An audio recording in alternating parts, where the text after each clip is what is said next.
students, previously we have seen response of a single degree of freedom system to harmonic excitation. When harmonic force is applied onto it, how the system is going to react to that harmonic force, how much is going to be the displacement of the mass, that we already have seen. Now in today's class we are going to go a step forward. Now let's consider that there is one room. Okay, let's say that is my room itself, that is my lab itself. Okay, my lab has got one electrodynamic shaker installed onto it, and let me say that I am approximating that by a single degree of freedom system. Okay, which is going to be a very crude approximation, but still let us go ahead with that approximation as of now. Okay, and let's say that on that this much amount of force is being applied, cosine omega t, f0 cosine omega t. Then I am interested in knowing that if such kind of machine which is installed onto the that floor and that is experiencing this much amount of force, then I am interested in knowing that how much amount of force is getting transmitted to this ground. So what is the force that is transmitted to the ground? That force is going to travel across all the rooms which are adjacent to it. Okay, and let's say that because of that, the base of the adjacent room is vibrating with y cosine omega t. Okay, let's say that this is vibrating with y cosine omega t. It may not be in phase with this, but as of now, let's assume that it is in phase. Okay. Now, if this is the displacement of the base, then we are interested in knowing that, let's say that another single degree of freedom system is mounted on that base which is vibrating with this. Okay, and what is going to be the displacement of this mass? Okay, m, this new mass m. Okay, so what will be the displacement of this? You can think of this this as another. So just now I said that consider the first room to be my lab itself. Okay, now in that case you can think of the second room as robotics lab, which is adjacent to where electrodynamic shaker is mounted. Okay, now in that robotics lab, let's say somebody is carrying out some experiments, and in that experiment you don't want that particular model to have displacement beyond certain range. Okay, so are you sure that you are going to maintain that displacement level? Okay, so how are you going to ensure that? Okay, in order to do that, you need to know that how much amount of displacement is getting transferred from the base to the ground. So let's say if this is what is the ground displacement, then how much amount of displacement is transferred to this mass, that is of interest. Okay, so these are the two things that we are going to study in the today's class. Okay, firstly what we are going to study is that how much amount of force is transmitted if uh, f0 cosine omega t is the force applied on the single degree of freedom system, then that single degree of freedom system is transferring how much amount of force ft to the ground. That is the first thing that we will be seeing.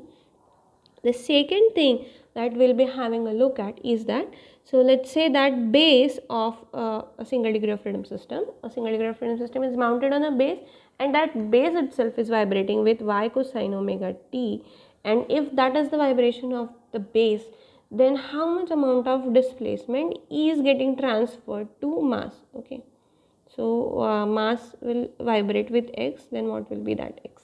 Okay, so there is no any other forcing which is acting onto it, okay, because of which this mass is vibrating.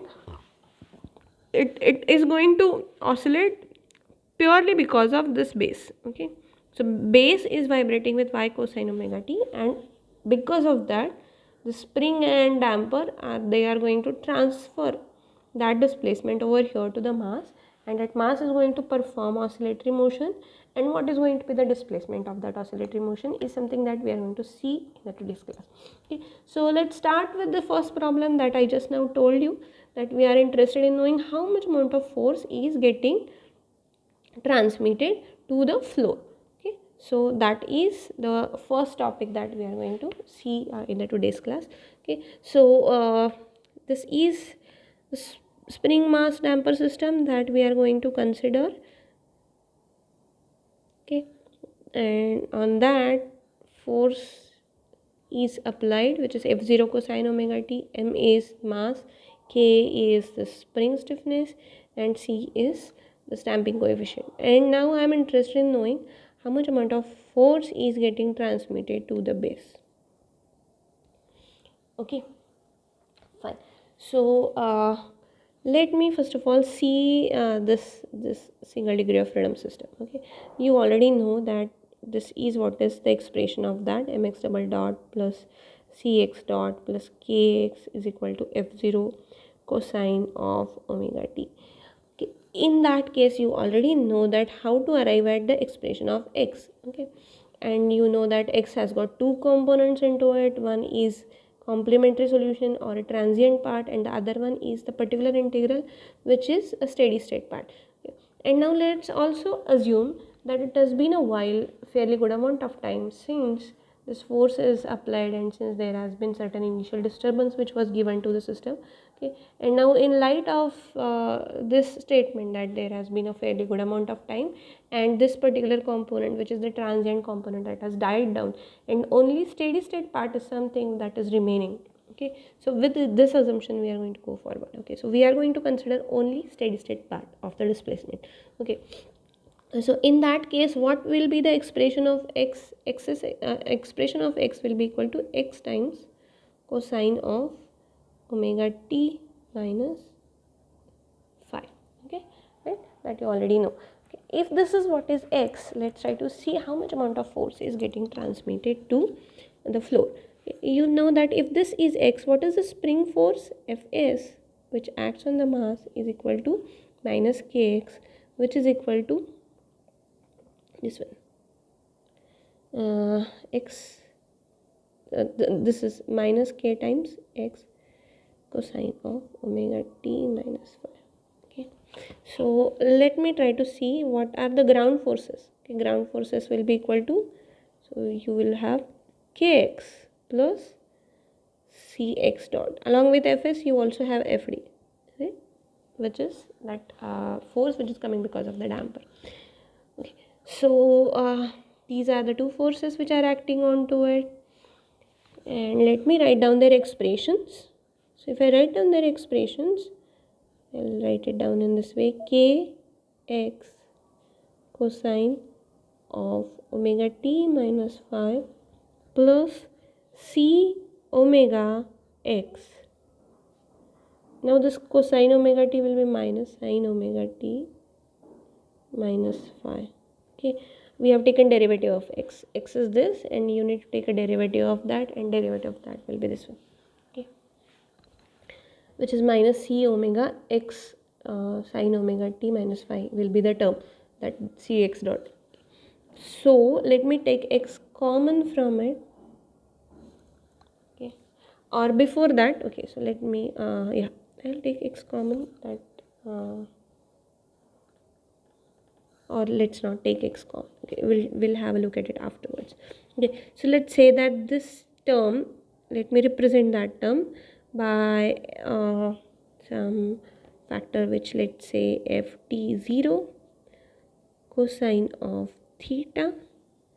Let me say that this is equal to this. Okay, let me write down the other term which is over here, and then let me also say that this thing, this term which is appearing over here, is equal to ft0 sine theta, and let me write down this term which is sine of omega t minus phi.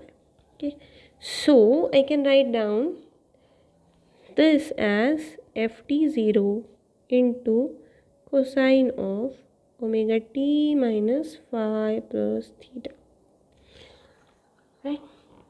So what is this theta? Theta is a phase lag between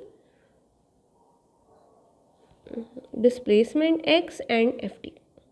Okay, and a phase lag between force f0 cosine omega t and this ft which is getting transferred to the ground. If you are interested in knowing what is the phase lag between the two, then you need to consider these two things. Okay, so in that case phase lag will be equal to phi minus theta. Okay, and what is the phase lag between this x, that is the displacement, and ft? In that case theta is the phase difference between them. Okay, otherwise you will get to see that phi minus theta is the phase difference between these two forces. Okay, fine. So what is this ft0? Okay, so let's try to derive this. Okay, so we say that ft0 cosine theta is equal to kx. Okay, x is that amplitude of that steady state part, and ft0 sine theta is equal to c omega x. Okay, in that case ft0 will come out to be equal to under root k square x square plus c square omega square x square, and you can write down that as x you can take common and also take k out of it, and then you will write it down in this way: 1 plus c square omega square by k square is the term which will remain over here. Okay, and now let's try to simplify it further. Okay, so let me simplify it further. In order to do that, let me express this x. You already know what is this x, which is f0 by k, that is xst. Okay, displacement when there is when the force is steady, that is static in nature. At that time, how much amount of displacement, static displacement, that is that xst divided by under root 1 minus r square square plus 2 psi r the whole square is what is the expression of x. To that you are multiplying by k, and this they are going to go out, right? They are going to get cancelled, and to that you have this thing 1 plus c square omega square by k square. Okay, now in this c is what, that is equal to xi times cc. Okay, and cc is what, you already know the expression, that is 2m omega n. Okay, so c square by k square, if you are interested in finding out, that will come out to be equal to 4 xi square m square omega n square divided by k square. Right, now further you already have seen that k by m is what, omega n square. So this k square by m square will be equal to omega n raised to 4.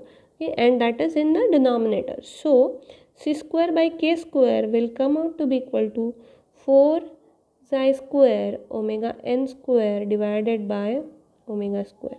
Okay, which will be equal to 4 xi square divided by r square. Okay, which yes, so this is sorry, I'm extremely sorry. Okay, it's not that way. Okay, here you have omega n raised to 4. Okay, k square by m square is equal to omega n raised to 4.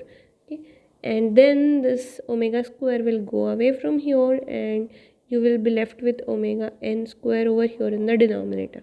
Okay, and in this expression you have one more omega square getting multiplied to this term, which is c square by k square, and hence c square omega square by k square will come out to be equal to 4 xi square omega square by omega n square, which is nothing but 4 xi square r square, right? And hence ft0 you can write down, that is the amplitude of the force which is getting transmitted to the base. You can write down that as f0 divided by under root 1 minus r square square plus 2 xi r square. This entire thing is there in the denominator, and under that sign, which is the square root sign, and multiplied to that you have this term which is sitting over here, which is under root 1 plus this thing, okay, 2 xi square r square, right? 4 xi square r square is nothing but 2 xi r square of these three terms together. Okay, so let me write down this ft0 in the non-dimensional form. That is, let me write down ft0 by f0. Okay, so in comparison with f0, how much is ft0?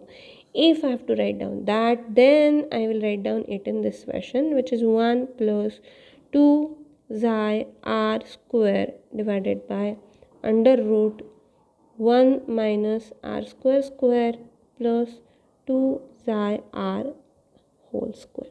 Okay, this is the amplitude ratio of the force that is getting transmitted to the base. Okay, so if you are applying f0 amplitude to the mass, then that single degree of freedom system is going to transmit this much times F0 to the base. Okay, so you have obtained how much amount of force is getting transmitted to the base. Okay, so we'll partially take a break over here, that in this domain. Okay, and we'll go to the second point that we started talking about, and then we are going to have a relook at this. Okay, so this is called as transmissibility. Let me name it. Okay, so this is transmissibility.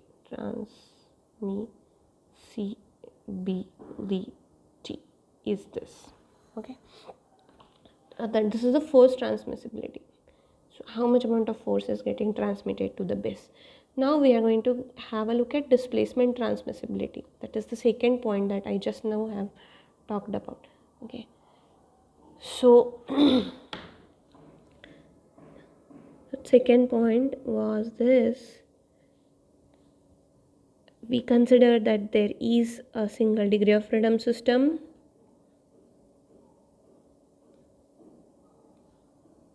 like this one. Let's again say that it has got a mass which is again equal to m. Let this be k and this be c. Okay, and you are saying that now the base itself is vibrating. That base itself has got a motion, and the base motion is how much?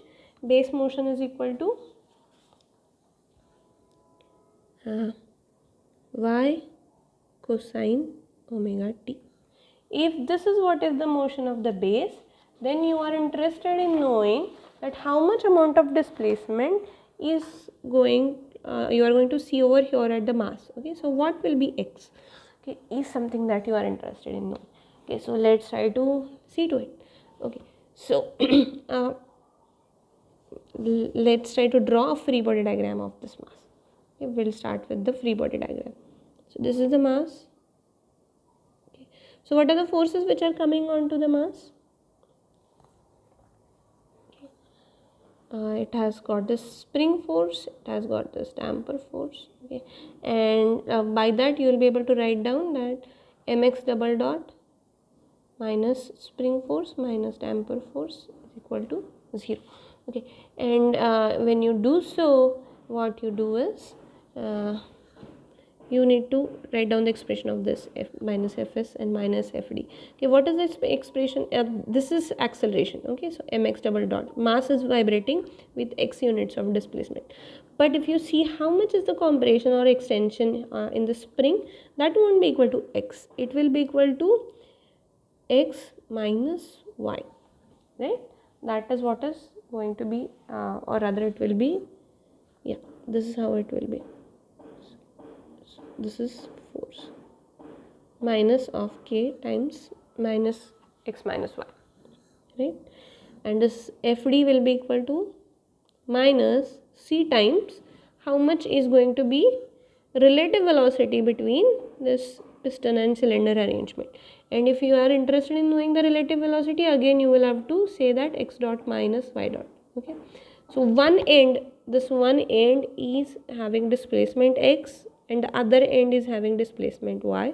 Okay, so how much amount of extension or compression in the spring that you are going to see, that will be equal to x minus y. Similarly, for that this system, which is this cylinder piston arrangement, you are interested in knowing how much amount of relative velocity is going to be there, because the damper force is proportional to the relative velocity between this piston and the cylinder arrangement. Now the relative velocity will be equal to x dot minus y dot, right? And that relative velocity is going to determine how much amount of damping force is going to come on the system, and which is equal to minus of minus c x dot minus y dot. Okay, that everything goes to 0. Okay, and I'll be writing it down in this fashion: mx double dot plus kx plus cx dot, and I'm going to take these y terms on the other side and they are going to look like this. So it will be ky plus cy dot, right? Now this is the mass, this is the mass, this is spring stiffness, and this is that damping coefficient. And these two are telling you that because of vibration of or motion of the space, this motion of base, if you try to see to it, it is kind of getting translated into this much amount of force. Okay, so having base in motion is equivalent to having this much amount of force, right? So this is what you have obtained right now. Okay, so now you know what is the force acting on to the spring mass system, so you will be able to find out what is the displacement. Okay, it is now nowhere different than what you already have done. Okay, so let's try to do it once again, because you already know it, so it won't be a big problem for you. So let's try to see what is that. You know what is ky, you know what is k times this amplitude y times cosine of omega t, and it is cy dot, so which will again be equal to minus c times omega times y times cos, this will be equal to sine of omega t, right? So the way we said that ky was equal to ft0 in the last session, in a similar fashion we are going to say the same thing over here. Let's say it is ft0 cosine of omega t, and let this be equal to ft0 sine omega t. Okay, then these two terms you can club together into this one, which is ft0 cosine of, how to do it I've just now shown you. So you can write down that as ft0 cosine of omega t minus phi or theta, whatever that you feel like. Okay, and this is the phase of that force itself. Okay, so by this much amount of phase angle, this force which is acting on the mass is lagging with respect to the base motion. Okay, so this is the phase difference between y and f. Okay, force, total force which is acting on the mass. Okay, so that total force is this one. Okay, and it is lagging by 5 units of phase, when compared with the motion of the base, right? So now what is the differential equation that you are left with? Mx double dot plus cx dot plus kx is equal to ft0 cosine of omega t minus phi.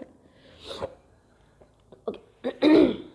So now you know how to arrive at the solution of that.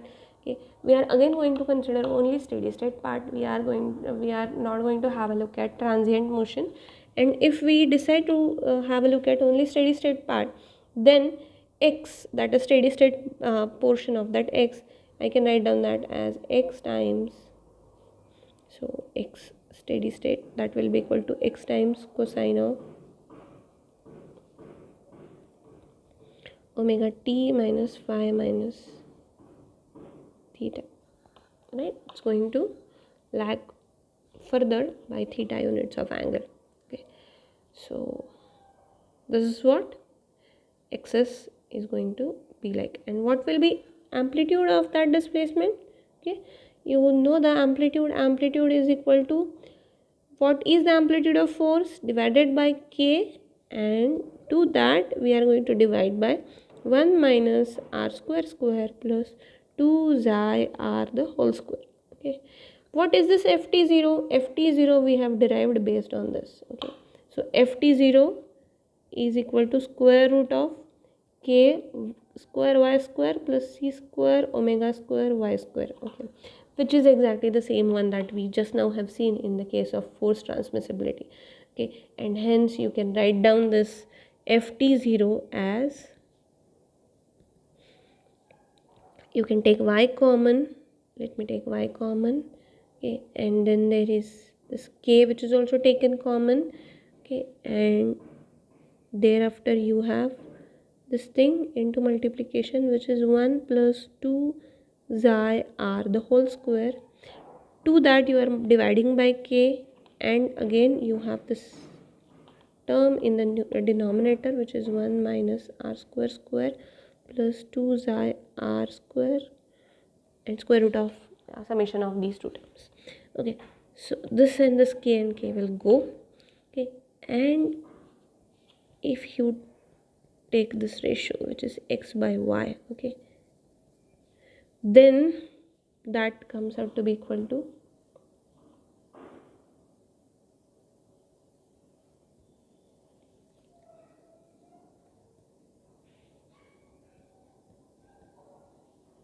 2 xi r square plus 1. This is in the under root sign, and then you have one more term in the denominator which is again in that which is again under that sign, which is that square root sign, and that term is equal to 1 minus r square square plus 2 psi r the whole square, which is exactly same as what we have seen before, so which was ft0 by f0.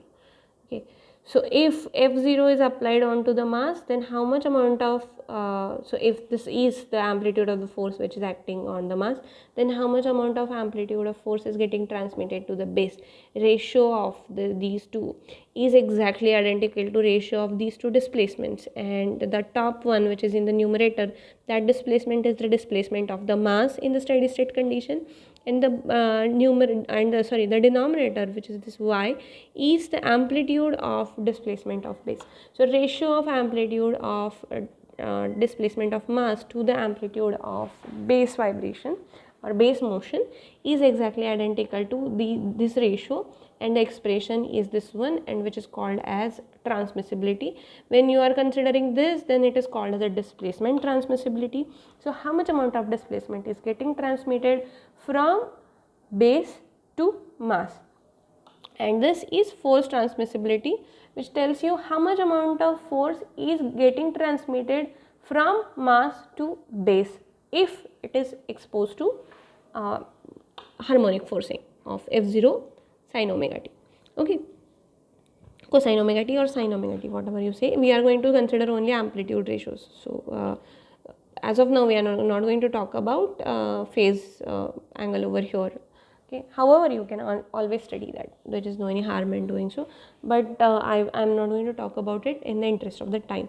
Okay, so now this is what is the expression. Now let me show you how exactly it looks like, and we are trying to kind of make out certain things from that graph. Okay, so let me try to draw that graph. Okay,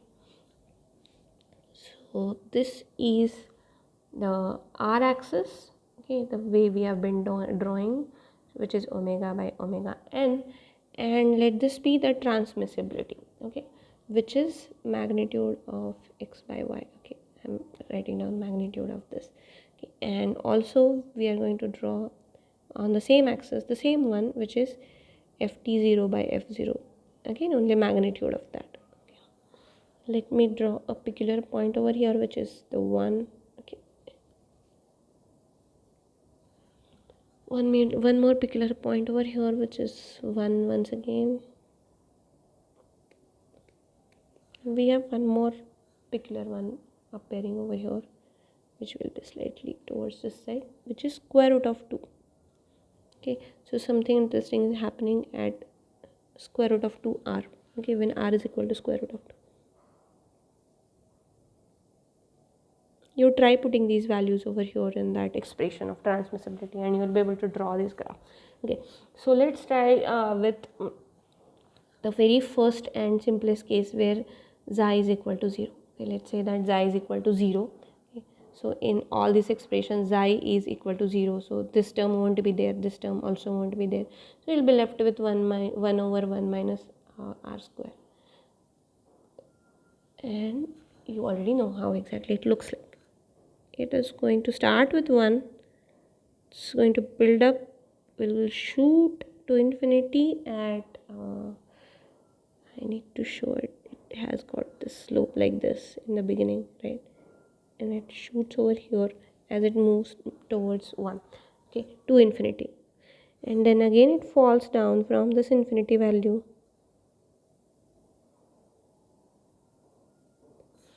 It is 1 once again when r is equal to square root of 2, and thereafter it falls below 1 and slowly marches towards the x-axis, that is value becomes 0 slowly. So ideally when r is infinity, that will be equal to transmissibility will be equal to 0. So which essentially means that always some amount of force is going to get transmitted, okay, because r is not going to be infinity in any practical situation, right? So r will always be a finite value, so always there is going to be some amount of force which will be transmitted, okay. And now if you plot the same curve for, let's say, certain other value of xi, let's say for a xi value which is equal to 0.2, okay. So if I plot it, then it will look, I'm going to plot a very approximate one, okay. So it will look something like this.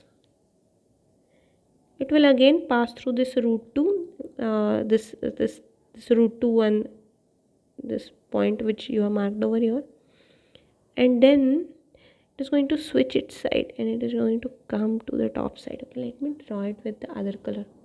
Okay, let me draw it with the red color so you will be able to appreciate it better.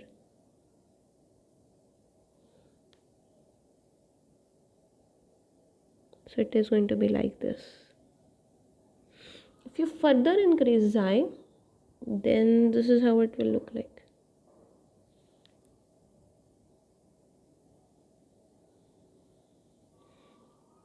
Increase xi even further,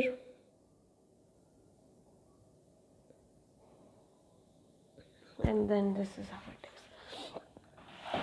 Okay, so this is what is the transmissibility curve. Let's try to understand what is the meaning of all these curves. Okay, so very important thing that you need to understand is that when r is smaller than root 2, at that time, no matter what is xi, okay, you are going to see transmissibility which will be higher than 1. Okay, so this transmissibility will always be higher than 1. Okay, so you are always in this region, okay, where you will be able to see that for all values of xi, graphs are going to lie above this line, right, above this line. So this is amplification, so we call it as amplification region. So you get to see that force is getting amplified, okay, whereas this is isolation region, okay. No matter what is the choice of xi, you are going to see this transmissibility is smaller than 1 if r is greater than square root of 2. Okay, that means that when you are over here, when you are towards here in this region, okay, you are always going to get to see that this ratio will be smaller than 1. Okay, so less amount of force is transferred to the ground, amplitude is smaller. Similarly, from ground vibrations, from base in case of base vibrations, so when compared with the amplitude of base motion, amplitude of mass will always be smaller if you are in this region, okay, which is this isolation region. Okay, so if you are interested in isolating your system, you should ensure that you are choosing system parameters in such a way that you lie always in this isolation region. Only when you are in the isolation region, then only you can say that you have successfully isolated your system from the base vibration. Okay, so if let's say you are interested in mounting a very costly equipment and which is supposed to operate in condition where there shouldn't be any base excitation, then in that case you have to ensure that you should always be over here, okay, in this region. There is one more thing which is very important, and I want you to appreciate that, and that I'm going to tell you now, okay. And that thing is that, so let's say that we are going to talk about how to choose this value of xi, okay. Now when you are over here, when you are in the amplification, this side where system is actually amplifying applied force or the base excitation, in that case increasing xi or adding certain damping, adding certain additional damping will reduce the force that is getting transmitted to the base, or displacement which is getting transmitted from the base to the mass. Okay, so that transmissibility will get reduced if xi increases. Okay, so increasing xi is this way. Okay, so if you try to see where xi is increasing, what is happening when xi is increasing, you are going to shift towards this side. Whereas when you are in this region, when you are in isolation region, very interesting thing happens, and that is that when you increase xi, what happens is that you kind of travel across along this line. Okay. So increased value of xi pushes this curve towards this line, which is 1. Okay, so for small value of xi, you get to see better isolation, but for larger values of xi, you get to see poorer isolation. This is very interesting, right? So ideally, let's say that when you are asked to find out, so how are you going to choose C, K, M, then in that case you may say that, okay, I don't know much about K and M, but what I'll do is, in order to isolate my system, I'll increase C, right? I'll increase C to as much extent as possible. This is a generic intuitive statement that we make, that let xi be as high as possible. If xi is very high, then obviously I am going to anticipate that system is well isolated, or you don't transmit much force from the to the ground, from the mass to the ground. But it is not that way. Okay, rather it is the other way around. If you are towards here, okay, if you are in this isolation region when r is greater than 1, then adding damping to the system rather deteriorates its transmissibility performance. Okay, so which essentially means that in order to design a suspension system of a car, you should not use damping at all, right? It's weird, right? Then why at all we use it? Okay, I want you to think about it. Okay, and maybe in the next class I'm going to talk about it, and I'll be telling you the reason of it, if unless any one of you decides to think about it and explain it. Okay, so you can consider this as an open problem. I'm obviously not going to evaluate this, but you can have a thought over it, and if you come across a solution, you can always either write it down on a paper, or if you want to explain it, you can always explain it by making a video. One of your classmates has already made one beautiful explanatory video. In a similar fashion, you can also make your own video, and if it is really of good quality, I'll certainly ensure that I'll again be putting it on the on my YouTube channel, and you will be able to see that on.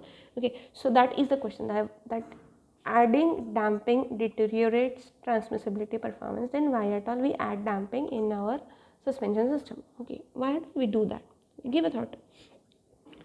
Okay, so that is one thing. Okay, so that ideally when you are supposed to be in this so let's say that your motive is to have displacement transmissibility equal to 10%. Okay, you don't want displacement getting transmitted to the mass larger than 10%, that is x divided by y should be equal to 0.1, let's say. Okay, this is what is your target. So what you should do is, you should mark this 0.1 over here, wherever it is, draw a line at that location, and try to see what are the graphs which are going below this. Okay, so you'll be able to see that this particular graph, which is for xi equal to 0, cuts it much earlier. Okay, so right after here you will be able to see that for all higher values of r, you are going to have displacement transmissibility smaller than whatever threshold that you have decided. Okay, however, if you increase your damping further, then you will be able to see that in this case you get to see this transmissibility smaller than this for your threshold, but when r value is this. Okay, so let's say you also know what is omega. Okay, so what you have to do is, now you pick omega n, okay, in such a way that omega by omega n is much larger. Okay, so if you want to have omega by omega n much larger, then obviously omega n should be much smaller. Okay, so better transmissibility for higher value of r. In order to have higher value of r, you should have lower value of omega n. So what does that mean? In order to have lower value of omega n, obviously omega n is what is this square root of k by m. Okay, so in order to have lower value of omega n, you should have as low k as possible and as high m as possible. Okay, so the best performing single degree of freedom system will be that system which doesn't have any damping, which has got a very soft spring and which is very bulky. Okay, so which has got extremely large mass. That system will perform excellent on the transmissibility criteria. Okay, so it will give you much better isolation. Okay, the transmissibility will be much more lesser. Okay, so so this is what we have seen so far in the transmissibility, and what we'll do is we'll stop over here for today, and then we are going to have a look at new aspect in the next class, okay, of this harmonic excitation that will be starting in the next class. Okay, as I now said that I have posed one question, okay, and I have kept it open. Let it be open for some time, and maybe after a week I'll answer that. Okay, so meanwhile you have a week's time and you can think and answer that.